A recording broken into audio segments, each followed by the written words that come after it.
ఎక్కుతా గుర్రం ఎక్కుతా ఎవరు కూడా ఇకపోతే ప్రయత్నం చేయండి. నదిలో దిగేటప్పుడు నెమ్మదిగా దిగండి. మాకులు కొన్ని కాస్తున్నాయి. అలాగే నది లోపల ఇనుప స్తంభాలు ఇనుప జాలీలు ఉన్నాయి. ప్రమాదం జరిగింది.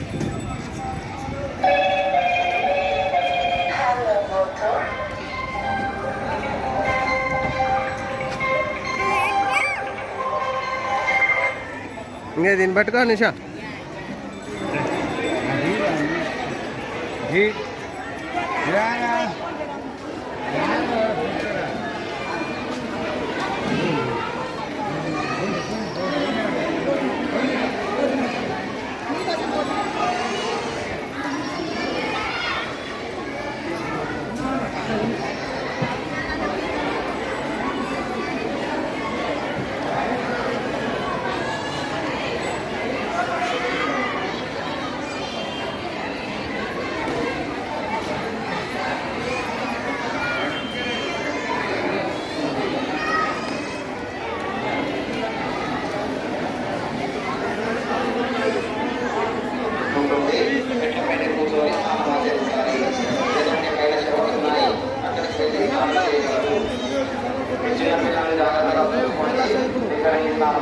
చేయండి.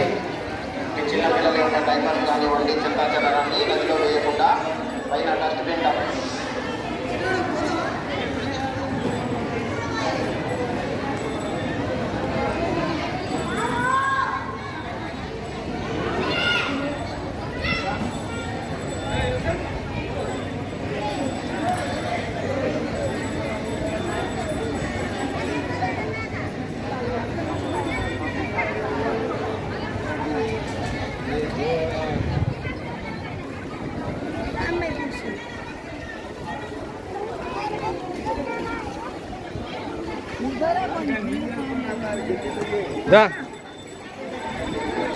అక్షరాభ్యాసం చేయించుకునే భక్తులకు ముఖ్య గమనిక.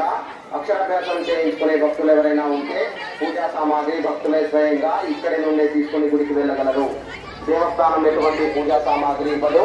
భక్తులే స్వయంగా ఇక్కడి నుండే తీసుకుని గుడికి వెళ్ళాలి. గోదావరి నది స్నానం ఆచరించిన తర్వాత పైన గంగమ్మ తల్లి విగ్రహం ఉంటుంది. ప్రతి ఒక్కరు తప్పక దర్శనం చేసుకోవాలి. మొదటగా దర్శనం చేసుకునేది గంగమ్మ తల్లికి. అమ్మవారి దర్శనం చేసుకొని కొబ్బరికాయలు కొట్టిన తర్వాతే గుడి దర్శనానికి వెళ్ళాలి. గోదావరి నది స్నానం ఆచరించిన పక్కనే గంగామాత విగ్రహం ఉంటుంది. ప్రతి ఒక్కరు తప్పక దర్శనం చేసుకోవాలి. మొదటగా దర్శనం చేసుకునేది గంగమ్మ తల్లికి. ప్రతి ఒక్కరు అమ్మవారి దర్శనం చేసుకొని కొబ్బరికాయలు కొట్టి గుడి దర్శనానికి వెళ్ళాలి. ఉంటే చదువు బాగా రావాలని ఎగ్జామ్ ప్యాడ్, నోట్బుక్, పెన్ను అమ్మవారి పాదాల దగ్గర వేసి పూజ చేసిస్తారు. దర్శనానికి ముందే తీసుకొని గుడికి వెళ్ళాలి. గోదావరి నదికి చాలా ఇష్టమైనది దీపారాధన. అమ్మవారి దర్శనానికి వెళ్ళగలరు. गोदावरी नदी की చాలా इष्टमय नदी के जान जाने का खतरा है। सीढ़ी के ऊपर बैठ के पानी नहाने का। बड़े बच्चों के लिए पढ़ाई अच्छा आने के लिए वही पेन एग्जाम पैड माता के पास रख के पूजा करके देते। दर्शन से पहले ही लेके जाना पड़ेगा। అక్షరాభ్యాసం చేయించుకునే భక్తులు ఎవరైనా ఉంటే పూజా సామాగ్రి ఇక్కడి నుండి తీసుకొని గుడికి వెళ్ళాలి. మొదటగా దర్శనం చేసుకునేదే గంగమ్మ తల్లికి. అమ్మవారి దర్శనం చేసుకొని కొబ్బరికాయలు కొట్టిన తర్వాతే గుడి దర్శనానికి వెళ్ళాలి. దీప దొంగలంటారు జాగ్రత్త, ఎవరి వస్తువులకు వారే బాధ్యులు. కార్తీక మాసంలో గోదావరి నదీ స్నానానికి విచ్చేసిన భక్తులకు స్వాగతం, సుస్వాగతం. ఎవరు కూడా ఈత కొట్టే ప్రయత్నం చేయకండి. 1-2 మెట్లపైన కూర్చొని స్నానం ఆచరించండి. నది లోపల ఇనుప స్తంభాలు, పెద్ద పెద్ద బండరాళ్ళు ఉంటాయి. అవి తలకు తగిలి ప్రమాదం జరిగే అవకాశం ఉంటుంది. మెట్లపైన కూర్చొని స్నానం ఆచరించాలి. లేదనుకుంటే పైన షవర్స్ ఉంటాయి, అక్కడ కూడా స్నానం ఆచరించవచ్చు. జేబు దొంగలు ఉంటారు జాగ్రత్త, ఎవరి వస్తువులకు వారే బాధ్యులు. కొత్త వారిని ఎవరు కూడా నమ్మరాదు, ఎవరి వస్తువులకు వారే బాధ్యులు. కార్తీక మాసంలో చాలా పవిత్రమైనది దీపారాధన. కార్తీక మాసంలో చాలా పవిత్రమైనది దీపారాధన. పైన 365 వస్తున్న దీపాలు దొరుకుతాయి. గుడి దర్శనానికి వెళ్ళగలరు. ఇష్టమైనది దీపారాధన.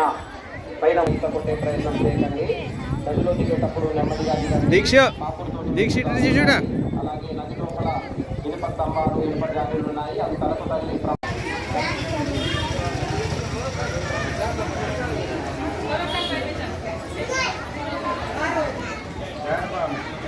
పావని చూడా ఇటు ఇటు ఇక్కడ చాక్లెట్ ఇటుగా చాక్లెట్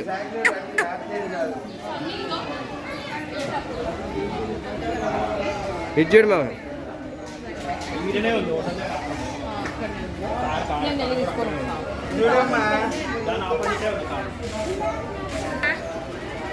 ఇంకా బారు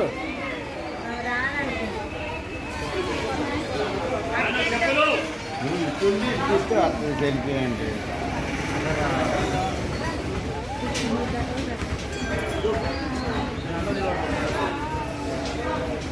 బారు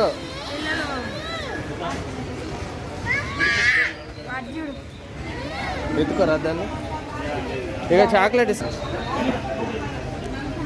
ఇటు చూడు పావని ఫోన్ తిప్పుకో అట్లా కాదు నువ్వు ఎంత తీసుకున్నా అదే